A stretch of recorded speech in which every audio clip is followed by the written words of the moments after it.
Hi everybody, today we're going to do another substitute for something that this time of year is going to start to be getting used a lot, because we're going to make a substitute for that corn syrup, because you know we are moving into pecan pie season.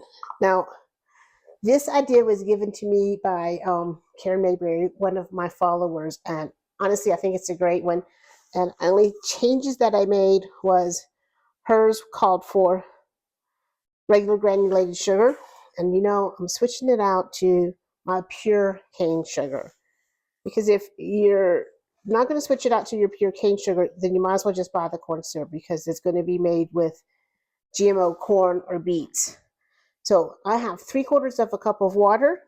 To that, I'm going to add 2 cups of my pure cane sugar, and then I'm going to add a teaspoon of cream of tartar. Now the cream of tartar here is important because it's going to keep this from crystallizing. I want to do a pinch of salt. Now optional is a tablespoon into a honey or maple syrup. You don't have to add that, but it does kind of add a little flavor, and it also helps give it that kind of a sheen. Now I'm just going to continue to stir this until the sugar has dissolved. Now, if your recipe calls for that dark corn syrup, just substitute brown sugar for your cane sugar. Now, once that sugar is dissolved, we're just going to lower this heat to a gentle simmer, and we're going to simmer this 15 to 20 minutes. Now, what we're looking for here is for this to thicken up, and it will thicken up more after it cools. If you can temp it, we're looking for a temperature of 230 to 235. Or you want it to coat the back of a spoon but still run off the spoon. You don't want to cook it so long that it gets like that candy stage and gets hard on you. So I'm going to temp mine and see where we are. During this stage, you really just want to let it sit and do its thing and not stir it, not disturb it.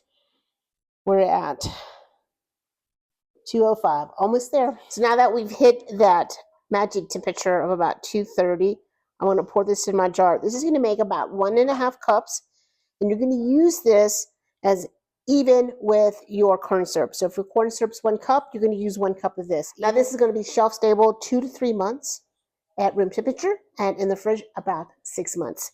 So cheers to a pecan pie this year made without corn syrup, but with our corn syrup. So your pecan pies, your homemade marshmallows, homemade marshmallow fluff, anything you would use corn syrup for, here you go.